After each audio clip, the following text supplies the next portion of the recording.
Estamos de vuelta, estamos de regreso ya en la emisión estelar de Noticieros Canal 7. Muchas gracias por continuar con nosotros. Gracias a la gente que nos ve hasta Tamaulipas, Jalisco, Guanajuato, Querétaro, Zacatecas y más. Y por supuesto a nuestra gente en San Luis Potosí, al interior del estado. Es martes de plática, de datos, de información muy importante, muy relevante por parte del doctor Miguel Ángel Lutzo Steiner, quien es director de Salud Pública de los Servicios de Salud en San Luis Potosí. Tocayo, doctor, ¿cómo estás? Te saludo con mucho gusto. Muchas gracias, Miguel. El gusto es mío.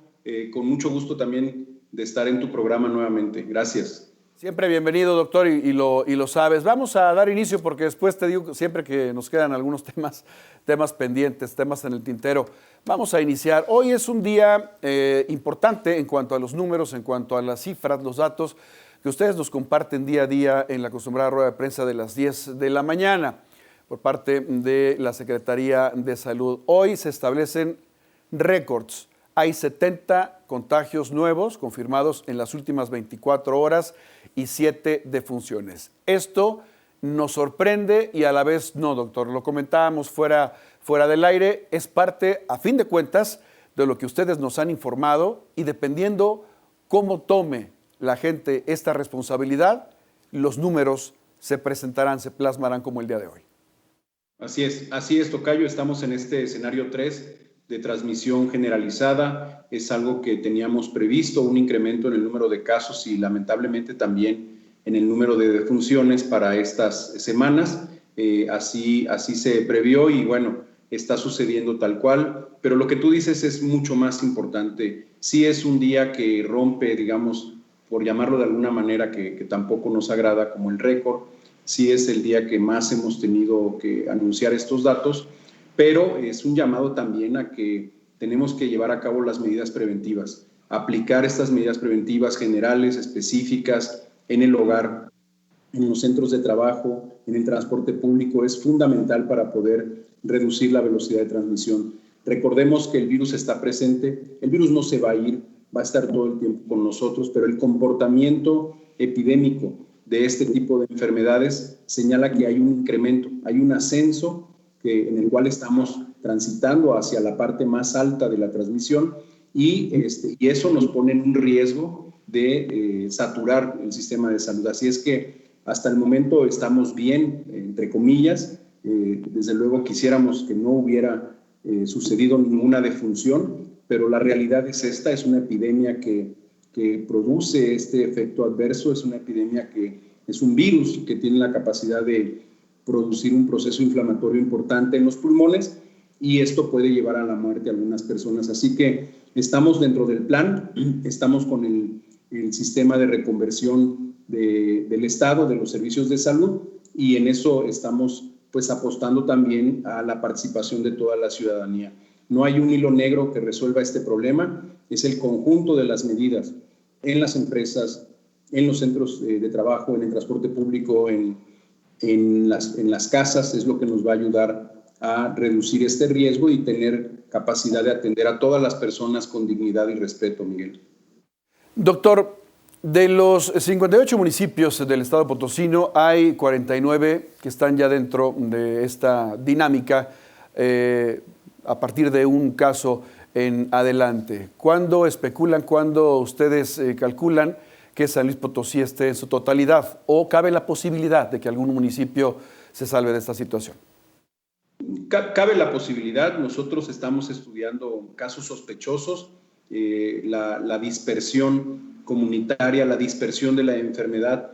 Lo más habitual es que llegue a todos los municipios, tomando en cuenta que aunque algunos o la mayoría de los municipios que faltan tienen menor densidad poblacional, tienen una conectividad, es decir, no están aislados en realidad. No estamos en Oaxaca, pues, donde hay cuestiones de sierra o sí de acceso geográfico que afectan. Aquí estamos realmente comunicados, conectados, son presidencias municipales que tienen una comunicación con las principales ciudades en las regiones o incluso con la capital. Así es que es cuestión de días para que se dé la confirmación de un caso.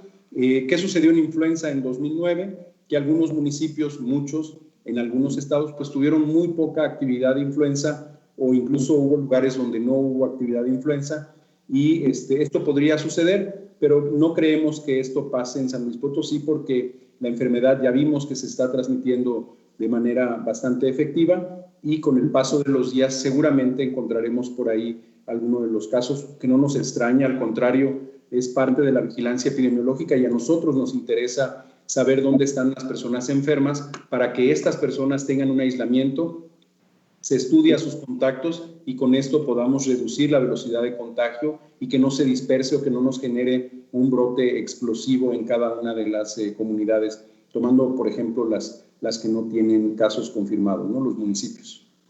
Me leíste el pensamiento, doctor, porque precisamente quería hacer yo una comparativa con la influenza en 2009. Son características muy diferentes de acuerdo al embate que ha tenido el coronavirus ya como pandemia, donde obviamente una gran cantidad de países, por eso es pandemia, están contagiados o han participado de ello. Pero tomando como referencia este momento en 2009, esta pandemia por la influenza, ¿cómo determinarías los avances precisamente del coronavirus? Lo has dicho, lo ha dicho la autoridad, la directora de la Secretaría de Salud, es muy efectivo, el contagio es muy efectivo, avanza muy rápidamente, pero podríamos hacer una comparativa y hacer un cálculo aproximado para saber en qué momento podría disminuir. Sí, bueno, tenemos que poner las cosas en perspectiva, Miguel. La influenza es una enfermedad diferente, tiene características diferentes el virus, la enfermedad como tal, el proceso de afección de los pulmones, de las vías respiratorias es ligeramente diferente, pero lo que no es diferente es, digamos, el mecanismo general de cómo se conforman estas enfermedades por el tipo de transmisión y cómo se van generando las olas epidémicas. Esto es un hecho, lo vimos desde el inicio con China, y generan olas epidémicas, estas montañas que hemos platicado aquí, un ascenso y luego una meseta probablemente y luego un descenso. Esto dura entre 8 y 12 semanas, en la influenza está perfectamente descrito. Y la perspectiva a la que yo me refería, tocayo, es que en influenza no teníamos tanta tecnología como tiene ahora, por ejemplo, Estados Unidos para realizar esta gran cantidad de estudios que está llevando a cabo a lo largo y ancho de su territorio, como tampoco la teníamos nosotros. De hecho, gracias a la influenza y como herencia de la influenza, nosotros crecimos muchísimo en temas de laboratorio, en biología molecular, por dar un ejemplo.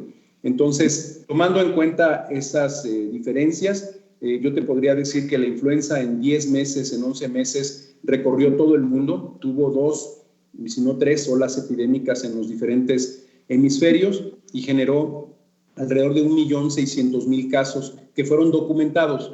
No quiere decir que fueran los únicos, fueron los que se documentaron en el sistema de información oficial de la Organización Mundial de la Salud, y alrededor de, no tengo la cifra exacta a la mano, les ofrezco una disculpa, alrededor de 279.000 defunciones, que más o menos arroja, si no mal recuerdo, un 13-14%, lo tendría que revisar, pero al final de cuentas sí existen, sí hubo una respuesta organizada de la OMS, por supuesto. Nuestro país, como muchos otros, fortalecieron y alimentaron los sistemas de información, y existen estadísticas que se pueden comparar, pero tenemos que reconocer que la capacidad de tecnología para el diagnóstico, la detección de los casos, la investigación epidemiológica que estamos viviendo en 2020 es extraordinariamente diferente a 2009. Otros ejemplos que podemos comparar que son muy importantes, Miguel, es por ejemplo el grado de fake news, de noticias falsas, es enormemente diferente.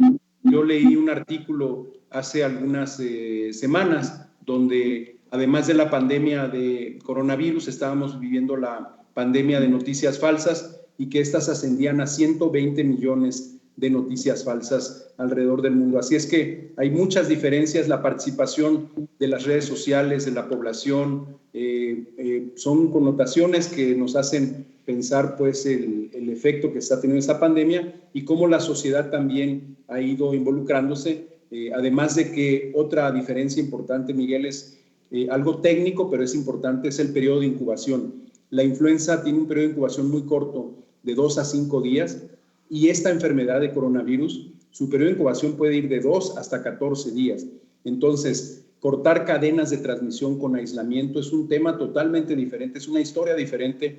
Cuando en 2009 se llevó a cabo este aislamiento en la Ciudad de México, con alrededor de 9 días fue suficiente y se cortaron cadenas de transmisión.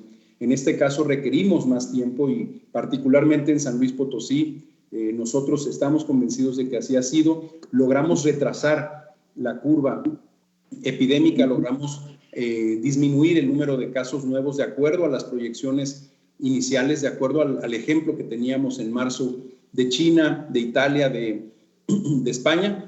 Esto consideramos que sí lo logramos, retrasamos el inicio de la curva, pero bueno, así es esta enfermedad con estas características propias que nos ha generado un reto gigantesco a todo el mundo.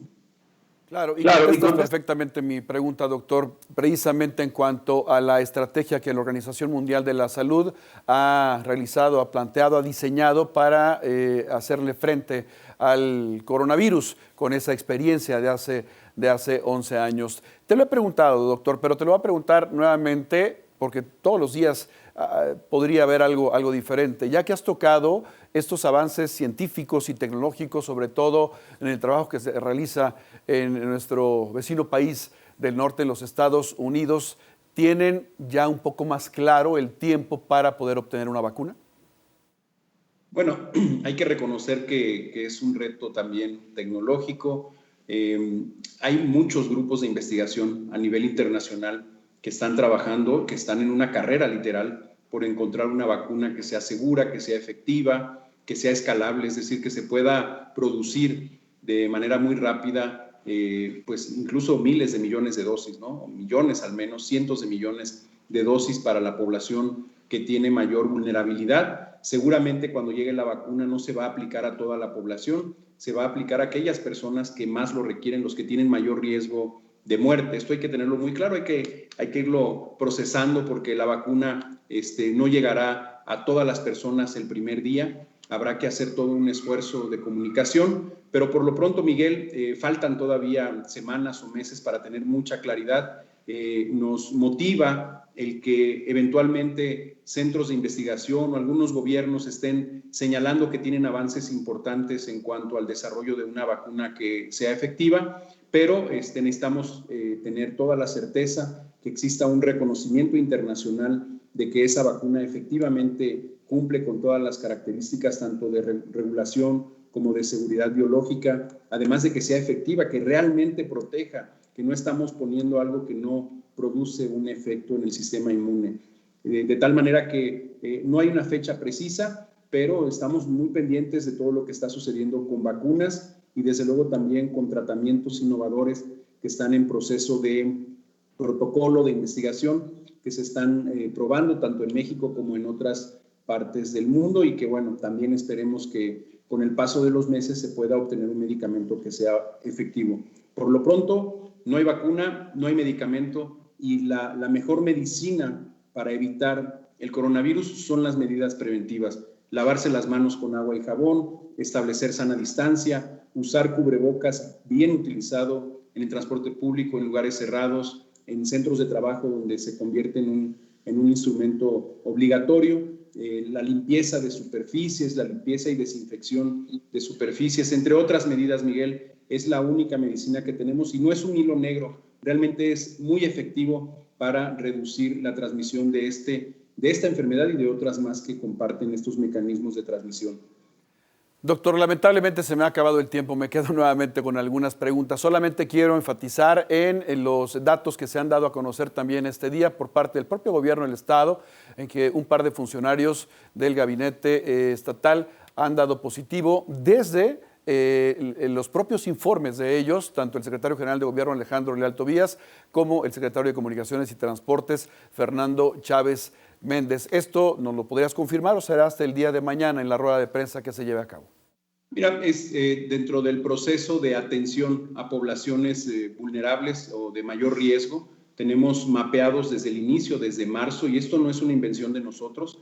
Hay programas específicos, hay gente que se dedica a planear la atención de epidemias y tenemos poblaciones que son de mayor vulnerabilidad o digamos, de población estratégica, ya sea por la toma de decisiones, por la continuidad de los servicios públicos. Lo hemos dicho en las ruedas de prensa y con ellos, así como con policías ministeriales, con el ejército, sobre todo con el personal de salud, estamos aplicando protocolos que son ligeramente diferentes a la población en general, porque todos estos grupos de trabajo que están actuando con la población directamente y tienen un mayor riesgo. Siguen trabajando, siguen saliendo, están actuando sobre el transporte en este caso o sobre las cuestiones políticas, de tal manera que se han aplicado protocolos en ese sentido y ahí han iniciado un proceso donde esperemos que se confirme ya con todos los elementos. Hay algo que se llama algoritmo. El algoritmo es una serie de pasos que indican hasta que una persona se puede determinar 100% seguro que está confirmado. Esto ya inició, está en proceso y por lo pronto estas personas tienen que estar resguardadas hasta que se concluya este algoritmo y cuando esto concluya, totalmente sin la menor duda, se va a anunciar, como se ha hecho con todas las personas. No hay ninguna diferencia, si bien son funcionarios públicos de alto nivel, todo esto se ha manejado de manera transparente, siempre también respetando el derecho a la privacidad de las personas y bueno, es parte y es esperado, ha sucedido en otros lugares, porque todos somos seres humanos, estamos saliendo a la calle, Miguel, estamos trabajando, estamos teniendo muchas reuniones con muchas personas para dar una respuesta a la contingencia y bueno, esto tarde o temprano podía suceder porque estamos expuestos a la transmisión. Insisto, son seres humanos como cualquier otro y bueno, estamos en esa investigación y esperemos confirmarlo lo más pronto posible al 100% de acuerdo a este algoritmo que te comentaba. Muy bien, doctor, entonces estaremos pendientes de lo que nos ofrezcas mañana en cuanto a la información, la actualización de los datos, y yo hacía referencia precisamente a ello porque la propia Dirección de Comunicación Social del Gobierno lo da a conocer, ellos también a través de sus redes sociales. Hemos sido nosotros muy prudentes en Noticieros Canal 7, hemos respetado precisamente mucho esa secrecía, ese anonimato como ustedes lo han pedido y así se marca. En esta ocasión, bueno, lo sacan a la luz y ahorita prácticamente todos estamos a la espera de esos resultados, que hay que insistir también, y fui enfático cuando recibí la información, el único medio para poder confirmar estos datos es la Secretaría de Salud a través de las ruedas de prensa y el doctor Miguel Ángel Lutzo Steiner es el vocero oficial para ello. Doctor, te estaremos viendo y escuchando mañana precisamente a las 10, también aquí a través de Canal 7 en esta rueda de prensa. Te agradezco mucho, te mando un abrazo, doctor, cuídate mucho. No, al contrario, Miguel, es un placer de veras estar en tu programa y agradecer el espacio para poder llegar a todos los rincones del estado. Muchísimas gracias. Seguimos con el compromiso de seguir informando e informaremos todos estos detalles que ya hemos comentado en esta ocasión. Muchas gracias y muy buenas noches a ti y a todo tu auditorio. Muy buenas noches, doctor. Muchas gracias. Que descanses. Nos vemos el día de mañana. Un gran abrazo.